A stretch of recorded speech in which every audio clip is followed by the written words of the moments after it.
Well, I have found a little more material to deal with this leka, the go forth, leka, the go forth words of Genesis 12, for us to reflect upon, and a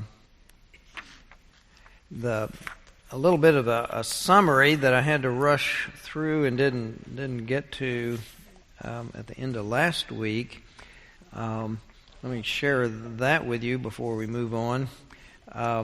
Rabbi Sachs has all this tradition of the Midrash and the Haggadah and all of the writings in the Jewish faith, and this is such a central text for the Jewish faith. So they did lots of thinking about it and talking about it and arguing about it, analyzing it and picking at it and all so forth. But anyway, he says this lecha in this sense means being prepared to take an often lonely journey. He picks up the go by yourself idea. To be a child of Abraham is to have the courage to be different. The courage to be different. To challenge the idols of the age, whatever the idols and whichever age. In an era of polytheism, it meant seeing the universe as the product of a single creative will, and therefore not meaningless, but coherent and organized in a significant way. In an era of slavery, it meant refusing to accept the status quo in the name of God, but instead challenging it in the name of God. And so this slavery would have been slavery to Egypt, I would think he's thinking about, but throughout centuries there are various kinds and forms of slavery that take place. We've even got slavery today, where people are invited to go from a very impoverished country and come to the United States to be servants and domestic servants, and once they get there, they're trapped. They can't get out, and they're beaten and subjected to horrible treatment for years. There was a little article I saw in the paper last week. Some woman had been rescued from that, and 17 years or so she had been virtually a slave in somebody's home in New York City. But anyway, when power was worshipped, it meant constructing a society that cared for the powerless, the widow, the orphan, and the stranger, the great words of impact of the prophets that we hear so often. During centuries in which the mass of humankind was sunk in ignorance, it meant honoring education as the key to human dignity and creating schools to provide universal literacy. When war was the test of manhood, it meant striving for peace. In ages of radical individualism like today, it means knowing that we are not what we own, but what we share. Not what we buy, but what we give. And that there is something higher than our appetites and desires, namely the call that comes to us as it came to Abraham from outside of ourselves, summoning us to make a contribution to the greater world outside of ourselves. Anyway, those kind of ideas of call to be different, to be countercultural, as you will. I'm trying to think. I think it's H. Richard Niebuhr, or is it Reinhold? Anyway, I think it's H. Richard wrote Christ and Culture for us Christians, dealing with this question that we have all the time: is Christ for us so fully integrated in the culture there's no difference, or is Christ above the culture, sort of guiding and watching over, or is Christ anti-culture, against the culture? There are so many negative influences in our culture that so often is driven by selfishness and greed and lust for power and so many influences in the culture that the whole culture is basically corrupt. And so Christ and Christ's followers will always be somehow anti-culture or subversive of the cultural values. And so there's a fine line for us because we feel like so much of our culture has been guided and influenced by the faith, but it's not completely fixed it. So we deal with that. Then we move into an interesting quote that Sachs picks up in order to interpret these passages of where Abram and Terah are, on a migration from the Ur of the Chaldeans and stop at Haran, and then Abram goes off and follows God to find Canaan. In Joshua 24:2, there's a speech of Moses to Joshua where this verse is there. Long ago, your father lived beyond the river, meaning the Euphrates, Terah, the father of Abram, and Nahor, and they served other gods. Now, so often when we're just reading through, we fly right by something like that, but that's a powerful message that's not emphasized in the Genesis account. They served other gods. And what that implies is that Terah was an idolater, and Abram grew up in a household worshiping idols. I mean, that's what happens when you grow up in a home and your parents worship one way. You are raised in that climate and that environment, and you're taught to follow the family customs and practices. Now, it's not biblical, but there is in the Midrash a story about Abram in this household at one point decides to smash all of his dad's idols.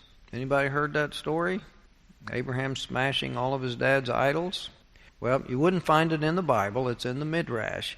So often they, if they want to make a point, someone asks a question, wants the truth, let me tell you a story.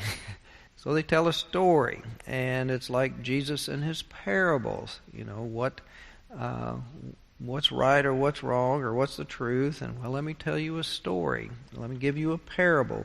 And so this may have some basis in history, and it just was kept alive in a separate tradition, or it may be just one of those stories that's trying to make a point. But anyway, hence there's this famous midrashic tradition that as a child Abraham broke his father's idols, and when Terah asked him who had done the damage, he replied, Abram, as often kids do, not me. He says, the largest of the idols took a stick and broke the rest. The largest of the idols took a stick and he smashed all the rest. And then Terah says, as many parents can tell when their children are not fully truthful, why are you deceiving me? Terah asks. Do idols have understanding? Now, I think what he's meaning there, come on, that big idol wasn't jealous of all the little idols and came up with this idea of smashing all the rest of the idols. What are you saying? But then Abraham, as a child, tells his father, let your ears hear what your mouth is saying. Because in that statement of not believing the child, he actually criticizes a belief in the idols. He says, come on, these idols can't do that. They don't have the power. They don't have the intellect. They don't think. And you think, well, you just condemned your own idols. But anyway, and that's, kind of the way stories work. But anyway, Maimonides, a powerful philosopher of the time, wrote these reflections upon this thought of the young Abram growing up. He says, after he was weaned, while still an infant, his mind began to reflect day and night.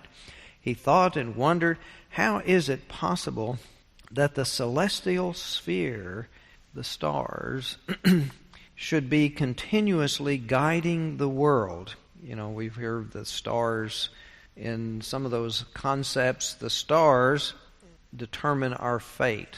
We are controlled by the stars.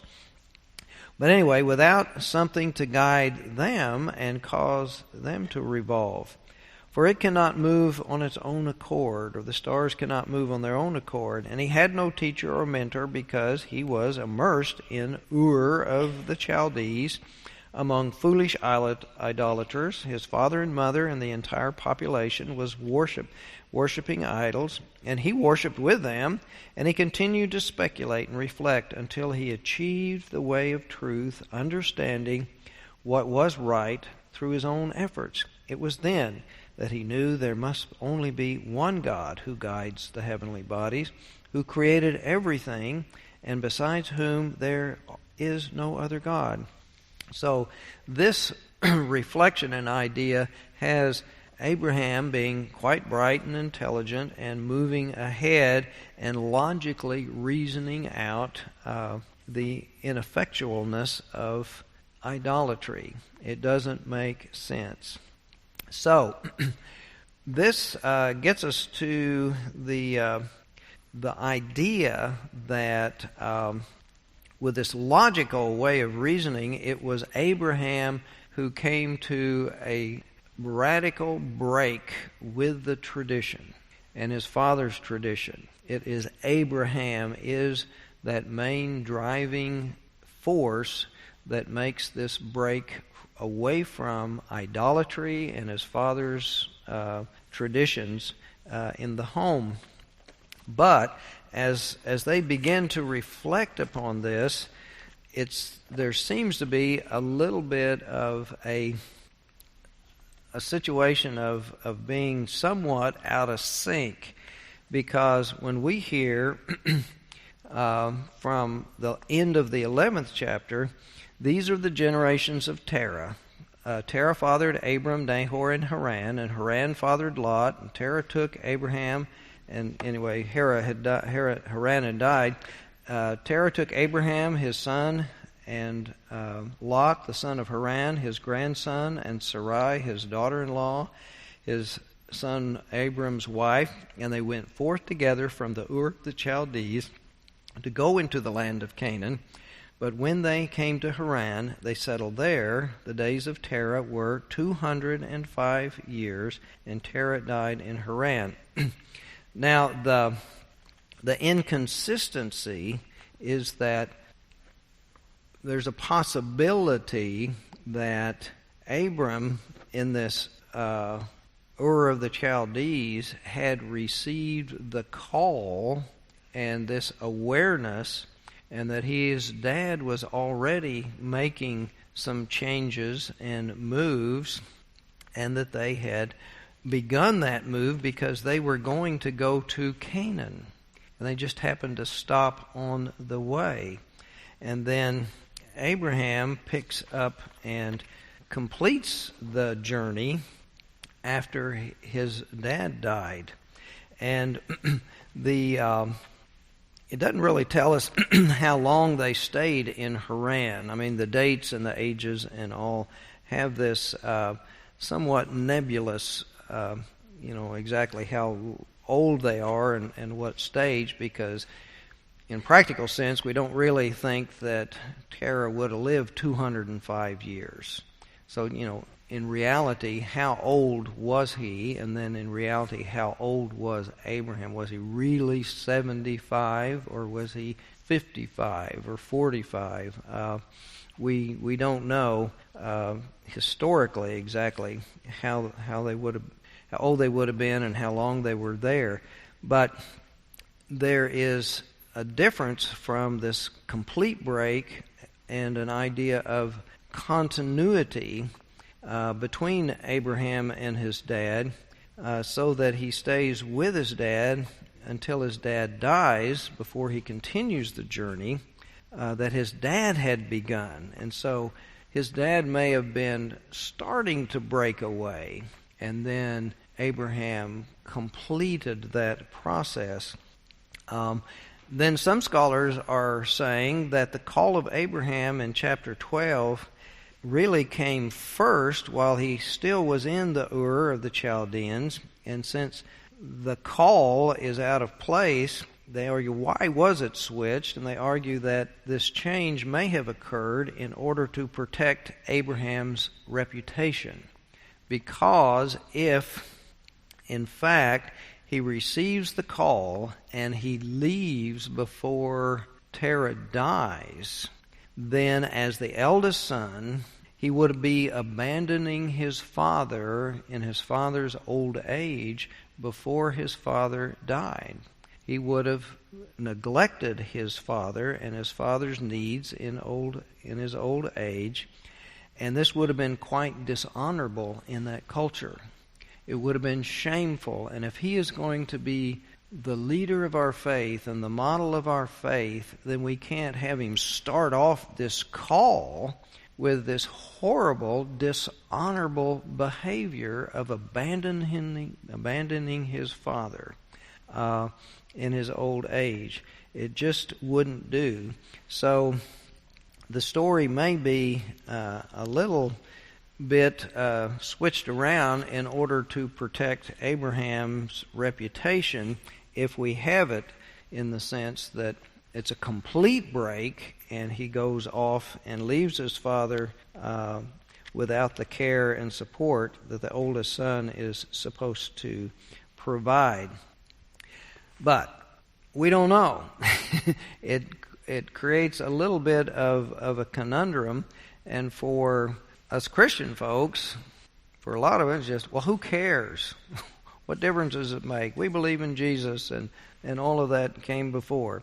Well, partly that's true, but another part is it does offer some possibilities of understanding that that in this role of parenting and childhood honor, there is always this tension of how much do we owe as children to honor our parents, and then for parents, how much do parents need to maintain a control and a discipline and demand or guidance over children to help them receive the traditions and the customs and the values and the faith and so forth. And then how much do we allow them the freedom to find their own? It's something that's in a creative tension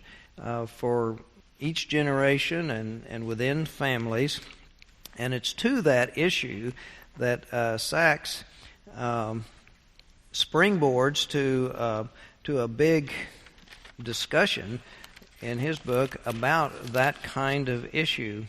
It's a matter of striking that balance between what the child owes to the parent in the honor that's due them and the care in their senior years, and also the space within which the child may grow and become his or her own person, receiving his or her own calling.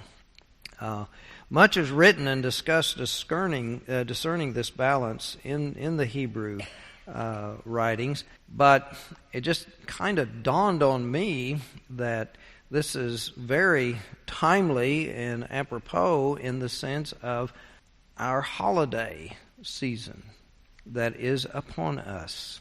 The traditions and the values of one generation don't always match how the next generation is thinking and feeling about those things.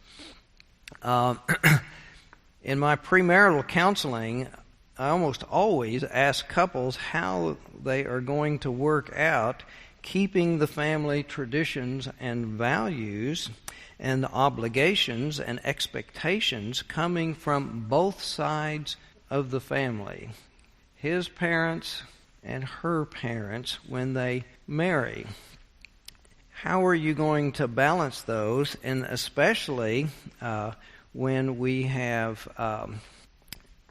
situations very commonly now where at least one of the parenting couples had been divorced and remarried, if not both, so that it's not balancing two families. It can be 4 or 3. Whose house are you going to eat Thanksgiving dinner with? Or, to go visit one on Thanksgiving and the other on Christmas. Those kinds of things, just the where are you going to be when becomes a struggle. And then the young couple that gets married, then when they have their children and they want to establish Thanksgiving and Christmas in their home within their family unit, how can you do that when all the in-laws are expecting you to be at their house for Christmas morning or Thanksgiving Day? It becomes quite a strain. And then you've got different personalities in those families. For example, some in-laws can be very demanding and vocal about their expectations. You will be here. And then others are a little more, laid back, whenever, we're here. Well, we've always done it this way. And so that creates quite a strain on this question of honoring the parents. And then the parents creating space for the children to find their own way and their own calling and to adopt, and we hope carry on family traditions and so forth. But our Thanksgiving, if we stop and think about it, is really not so much a religious holiday in the sense of our Christian tradition as it is a national and cultural thing. But how do we balance the conflicts and the contradictions of values and beliefs and traditions and customs, the secular and the sacred parts of these times? And with the Thanksgiving, as I said, it's not really a church or a Christian holiday tied to some part of the life of Jesus or the history of the people of God. However, within the American experience, so much of the American experience has looked to the Old Testament and this promised land, and that this is the promised land. And so we have Salem, short for Jerusalem, and different names, Bethlehem, all kinds of names of places in the New World that are hearkening to the idea that this is a God-willed sort of thing, and that we are the chosen people and so forth. So we're bringing a lot of that into our national image and identity. But Thanksgiving has its place in ancient harvest festivals, which do coincide with this preparing for the hard times and scarcity of the coming winter. As you're gathering up all of the produce, you're realizing a lot of it's going to spoil. And in olden times we didn't have canning and freezing and drying and so forth like we have today on a huge industrial level. A lot of it had to be done as people knew and understood, but you couldn't get it all. So in one sense, the feast days, the harvest festivals, were a practical thing of eat as much as you can, load yourself up, store a lot of this food as fat for the winter. because when we get toward the end of winter and we get into planting season in the spring, it's going to be a while before that food becomes available. And so the harvest festivals do have a very practical survival aspect to them. And one of the ways the harvest festivals would tend to go on for a while. It wasn't just one meal, and fall asleep and try to watch some football. It was a big deal of preparing the foods for the winter time. But our Thanksgiving does have a little historical basis of the Pilgrims and the Native Americans sat down together and shared a meal, kind of a potluck or cover dish type of deal. And we do have that in our American heritage. But for the Pilgrims, it was a thanksgiving that they had survived. And they were thanking God for helping them survive, and also being thankful for the tolerance of the native people. I mean, the native people could have just easily killed them off, but they didn't. They built a relationship. And so we have Pilgrims and Indians sharing this meal together, which should be a model for the rest of the relationship, but it quickly deteriorates for many reasons. But the Pilgrims' thanks was directed to God, and being this nominally Christian nation for a long, long time, we established a national holiday in order to give families vacation time off, in order to gather to celebrate. And it's kind of interesting, all the stuff in the news, and that's being taken away from so many people, with stores deciding to open up on Thanksgiving Day, not waiting until 6 a.m. or whatever it is on Black Friday, and some different restaurants deciding that they need to be open for people. And that's kind of a lot of folks don't have family and can't have family gather and fix and cook, and they want to have a Thanksgiving dinner. Well, who's going to fix it? Well, we've got a kitchen, let's open. But then in order to be open, what employees have to sacrifice their family time and their ability to be off in order to be there to work. And so there are some real struggles of conflicting values and needs as we look to that and what's happening today. But our customs and our ways of doing Thanksgiving are a combination of cultural ideas and family customs and rituals. Now, when circumstances change in a family, the decisions have to be made of how are we going to do Thanksgiving this year. For example, if there's a death, or if there's a divorce, or if somebody has moved so that they're not still present in the same area, have to travel long distances, and in that case, then who's going to travel and who's going to stay where they are and prepare the meal? And then is everybody going to help, or is some people, when it's going to be cooked in my kitchen, I'm in charge. I do things my way, and I have my utensils, and I have my spices, and I have my way of doing it. And if you want to help, stay out of the way. And then for others, hey, this is a time to come together.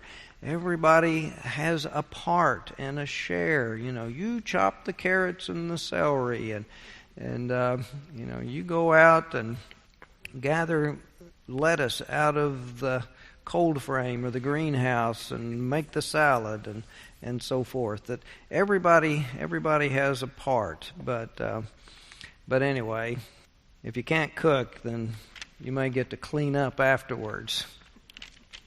But anyway, but then when it's interesting, when it comes, for some families that do have a Christian heritage feel like, well, with all of the cultural things of families together and turkeys and the football, where's the spiritual part? Is it a quick blessing at the meal and that's it? Or because some of the relatives here don't believe, or they're married into the Jewish faith or Muslim or some other, then what do we do? How do we do that? Or do we take a little more time and have everybody share something for which they're thankful, and each person gives voice? Or do you just let the traditional prayer just say the words and then we dig in and that's all there is to it? What do you all do? Anybody have some good traditions, or does it just have a life of its own and you cook, you clean up? Okay. Well, this year Teddy's supposed to be cooking for us at Will's house, who has the biggest house, since he was able to find a house close to where he works and could afford a big house. So he's going to host, but Teddy's supposed to cook, and different ones are going to bring things. But the spiritual part, anybody have any special way of making Thanksgiving have some kind of spiritual element in it? Yes? Okay, you take time for around the table to pause, and each person will share. Oh, so there's one that everybody has, or there's a dozen different ones? Okay, and you sing a hymn. Okay. Oh, okay, you read the words. You're not a singing family. Okay. Well, some families are singing families, and they can, just a cappella, or somebody go to a piano and so forth. Okay. Well, it's like I said, it's hard. There are so many issues that make it difficult, but how do we have the heritage and the values and the customs and the traditions of one generation and try to pass them down to another generation when we've got all this mixing of cultures and families and so forth? It makes it difficult because we really don't have something really standard in our American heritage to say this is the way, or this is the custom, this is the tradition of our country. There are so many different ones. Now, we have another thing, that Christmas is another part of the holiday season, beginning with the Thanksgiving. In fact, Christmas, as I was saying, has backed into Thanksgiving, with the only reason for Black Friday and shopping opening up on Thanksgiving is for the Christmas season shopping to begin early. And so it's just very obvious, the commercialization of our season. But that question of how do we honor the traditions and the values and the beliefs of the elders that are passed down to the next generation, how do we deal with the conflicts, if only internal conflicts, with the split loyalties that we begin to be torn between all these competing demands that push us? Well, one of the good things is that when we do have competing demands, if we can use the tension to step back and really reflect, what is the purpose, or what is the meaning of this? Where did this come from? You say we have to do it the way we always have done it, but why? Why is it important to do it at all? What is its basis? When did it start? What was its meaning? And what was its purpose, or what was the point in doing it when it started? And we know a lot of times things drift away from that original purpose or meaning. You guys may have heard the story, and do we have any World War I veterans in here? Okay. Well, there's a story about in World War I, and I guess maybe right at the beginning of World War II, the cannons were moved around with horses. They had teams of horses. And then as time went on, we had trucks and other vehicles that pulled the cannons. But there's a story about when the artillery team is here, these guys are loading the cannon and positioning it and talking to someone somewhere else who's giving them the coordinates of where they need to shoot that shell. And there's this other guy just standing over here. And someone asked, why is he just standing over there? What's he doing? What's his job? And they said, he's the guy who holds the horses and keeps them calm so they don't run off when we shoot the cannons. But we don't have any horses anymore. But yet the custom had continued. And nobody stopped to think, we don't need that anymore. We don't need that anymore. Its purpose, its meaning has evolved away from that, and it's not needed anymore. Well, some of the things that sometimes we do around holidays and so forth, we may realize that we don't need that anymore.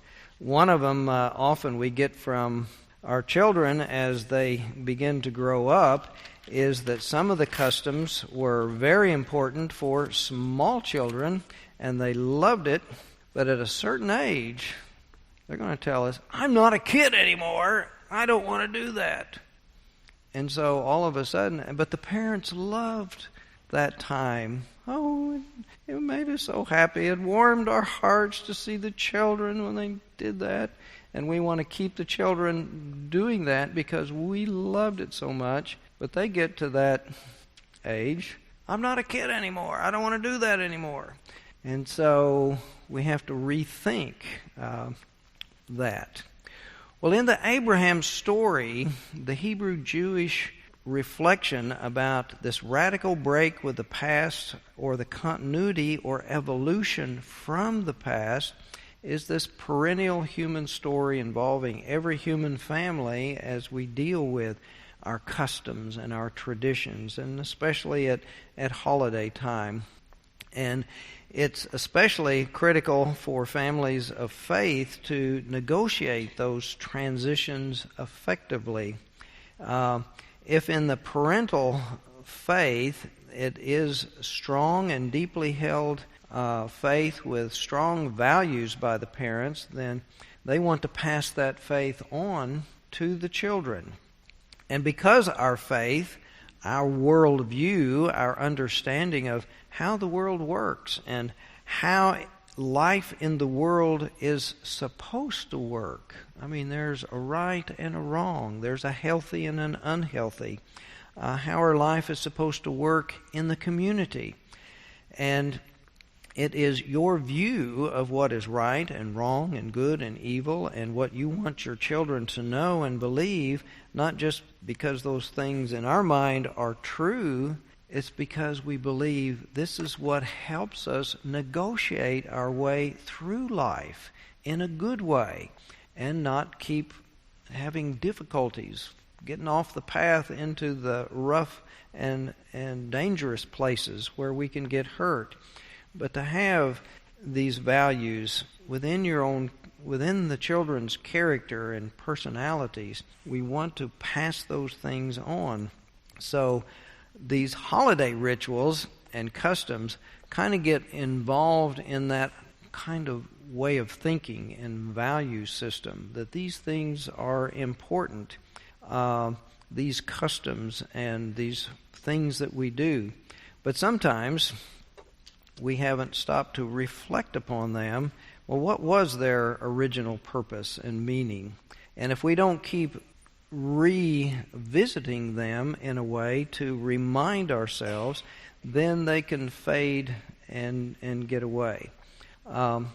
Within our faith, our rituals, our Christmas and Easter rituals have a story that goes along with them. which really helps us refocus and reevaluate what is the reason for the season. What is the reason that we do this? Why do we do this? And so we retell the story. And in hearing the story, we remember that that story and its points are really why we do this. We haven't added a story on top of it. This is the reason we do this. Like I said earlier, with Thanksgiving, we really don't have a strong story to tell. But with Christmas, we do. Now, Christmas has become extremely commercialized, as we're so aware. And it even, like I said, is backed into Thanksgiving. But Abram, as he broke with tradition or evolved the tradition even further from the illogical, baseless beliefs and rituals that were in paganism and its idolatry, sometimes our youth and young adults drift away or break away from some things that don't make sense to them. And this balance between maintaining the tradition and the values, and then allowing the space for younger people to grow and to develop and to claim for their own, is a tension that can be creative, or if we're not careful, it can be a tension that then causes breaks in the relationship and hard feelings and disruption. How do we do that? How do we give space and allow and encourage the youth and the young people to grow and find their own deeper spiritual meaning in the holiday seasons? And that's hard. That's hard. But a lot of the bright kids, and one of the things that that we try to do with the Advent workshop that we have is to create some ways to do that. And then developing little Advent calendars. Anybody use the Advent calendars with children where those are good things to where they build an anticipation, and in the Advent calendar it's our religious themes. Each day is a part of our story that gets the kids focusing on our story. And as you know, we don't get kids confused by bringing Santa Claus into the church. Santa Claus is all over the place in the culture. Kids are not going to miss Santa Claus just because we don't bring Santa Claus into Boston Avenue Church. We try to help our children understand the difference, and you and your families can do whatever you want to do with that. I'll confess, I never told my boys there was a Santa Claus. I didn't wise them up and tell them there wasn't, but I never told them there was a Santa Claus. Now, I've heard and overheard a lot of adults just push so hard trying to keep their children believing in Santa Claus. Did you believe Santa? For a while. I mean, it's all around. The culture is... No, I didn't fight it. I didn't ban the Santa Claus, but I didn't try to push it so that when they came to a point of knowing there is no mythical Santa Claus, then they won't turn to me and say, I can't trust you. You do not tell me the truth. You made me keep believing this until I was in the 8th grade. And I was so embarrassed and humiliated because I went so far past the other kids in my belief in the Santa Claus that you set me up for this huge humiliation and embarrassment when I believed longer than the rest of them. So anyway, I didn't, but I think there's a risk and a danger if we try to push it on them. Just kind of let it go, and when they figure it out for themselves, let them figure it out for themselves. but don't push it so hard that we destroy our own credibility with our kids. And then in the same point, well, you told me there was a Santa Claus, now you're telling me there's a God. Now you told me that Jesus was crucified on a cross and that he rose on the third day. Can I believe anything you say? I think there's a risk there. So we need to be kind of careful how much we play that up and push that. Like I said, I've overheard some parents trying to push their kids to keep believing when they start figuring it out. When they figure it out, let them figure it out, because they're going to sometime. But with this whole struggle with the issues of the traditions and how we're going to do things, how are we going to celebrate them in our own home, I don't have any one-size-fits-all kind of answer to that. Each family and each custom has to be kind of worked out and resolved.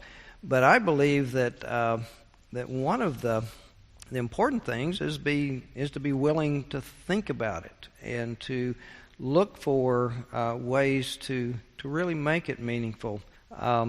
There's a real problem with our culture trying to create new traditions. I mean, the special programs that we have to watch every year, It's a Wonderful Life and the Peanuts things and the Grinch Stole Christmas and the commercialism wants to create a new something that they can sell us that we're going to have to watch until we could fill our whole Christmas time watching all of the specials from White Christmas with Bing Crosby and all those movies and things that have been meaningful to us, but each new year they want to put something else out, and then if it's a hit and it's well done, then we got to add that one, and then next year we need to add another one and add another one and add another one, and it gets very very difficult.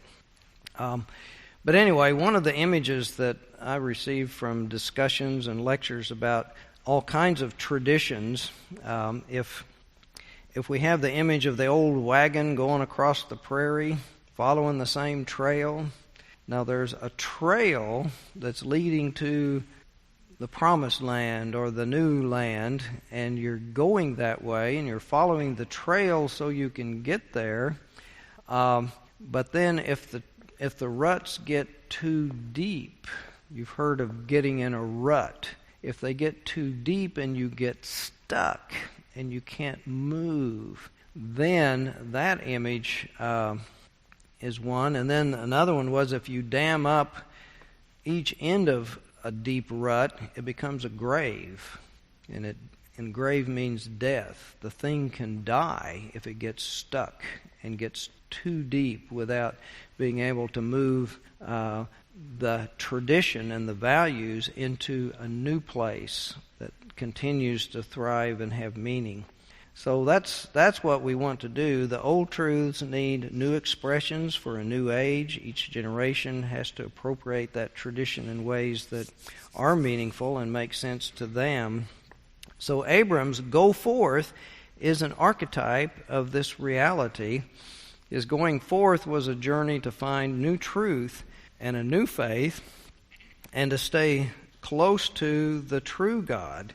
When he's down in this culture with all the paganism and the idols, it's too big of a distraction. He had to get away so it was just him and God, and they could get to know each other and understand each other better, unattached and unencumbered with the false and the negative and the unhealthy of the old. So he did have to make the move away from that and the break from that.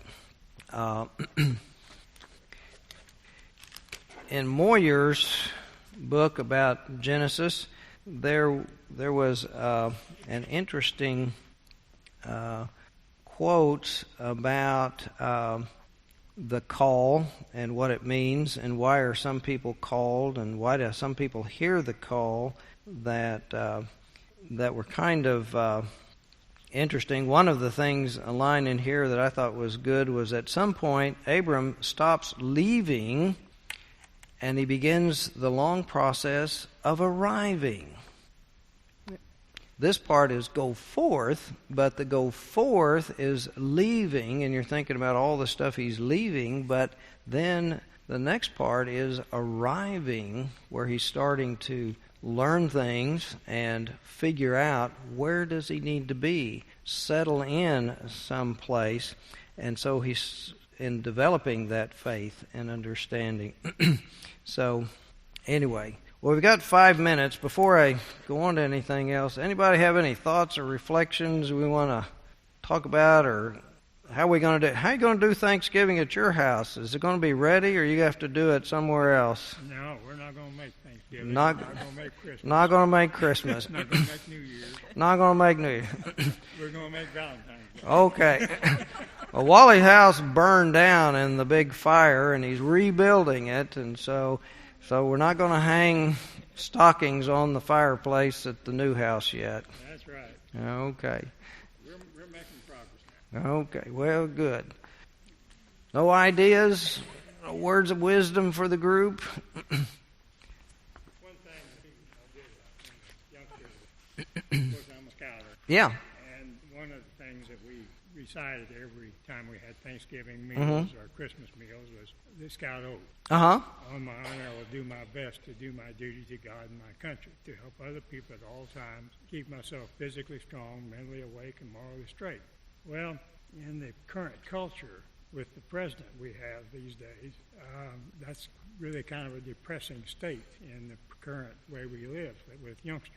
But I'd like to see that happen with my grandchildren coming up, and I do have grandchildren. Right. And hopefully they'll continue that way of life. To affirm those values. Right. You're talking that's found in the Scout That's promise. correct. And yeah.